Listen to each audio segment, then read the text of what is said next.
বাংলাদেশের জাতীয় সংসদ নির্বাচন এবং বর্তমান রাজনৈতিক পরিস্থিতি নিয়ে যুক্তরাষ্ট্র সহ পশ্চিমা দেশগুলো এবং আন্তর্জাতিক সংস্থাগুলো তাদের মতামত দিতে শুরু করেছে। এর আগে ভারত ছাড়া আর কেউ দ্রুত নির্বাচনের কথা না বললেও এখন প্রায় সব পক্ষই চায় দ্রুত নির্বাচন।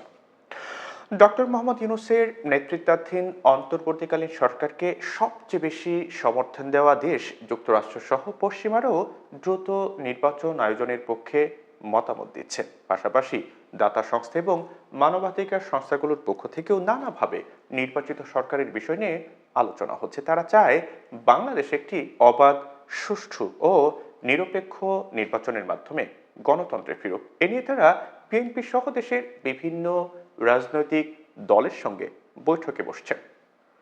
তবে বিদেশিরা গত তিনটি নির্বাচনের মতো ভোট দেখতে চায় না। তারা ক্ষমতাচ্যুত শেখ হাসিনা সরকারের শেষ তিনটি নির্বাচনের মতো ভোটারবিহীন রাতের ভোট কিংবা সব দলের অংশগ্রহণ ছাড়া নির্বাচন চায় না। তারা চায় দেশ সুষ্ঠু নির্বাচনের মধ্য দিয়ে গণতন্ত্রের পথে আসুক। কূটনৈতিক এবং রাজনৈতিক সূত্রগুলো বলছে যে এরই মধ্যে ডক্টর ইউনূসের নেতৃত্বাধীন সরকারের সমালোচনা শুরু হয়েছে। সব পক্ষই মনে করে যে সংস্কার ইস্যুতে নির্বাচনে বিলম্ব করার সুযোগ নেই। সংস্কার ও নির্বাচনের প্রস্তুতি একসঙ্গেই এই সরকারকে করতে হবে। দিন যত যাবে নির্বাচনের চাপ তত বাড়তে থাকবে। এটা শুধু রাজনৈতিক দল থেকেই নয়, বিশ্ব সম্প্রদায়ের পক্ষ থেকেও আসতে থাকবে। এছাড়া নির্বাচন ও সংস্কার ইস্যুতে সরকার এবং রাজনৈতিক দলগুলোর মধ্যে যেন কোনো বড় বিরোধ তৈরি না হয়, সেদিকেও সতর্ক থাকা প্রয়োজন মনে করছে সব পক্ষের মধ্যে যুক্তরাষ্ট্র, চীন, জাপান এবং ইউরোপীয় ইউনিয়নের অন্তর্ভুক্ত দেশগুলো সংস্কার ও নির্বাচন নিয়ে সরকার এবং রাজনৈতিক দলগুলোর সঙ্গে বৈঠক শুরু করেছে। সেসব বৈঠকে তারা এক ধরনের মধ্যস্থতা করছে।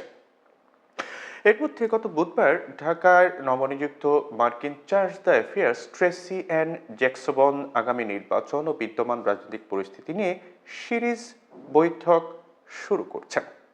প্রথম দিন তিনি জাতীয় পার্টি এবং জামায়াতে ইসলামের সঙ্গে আলোচনা করেছেন। এরপর তিনি বৃহস্পতিবার বিএনপির সঙ্গে বৈঠক করেছেন। এছাড়া গণ অধিকার পরিষদ সহ অন্যান্য দলের সঙ্গেও বৈঠক করবেন তিনি।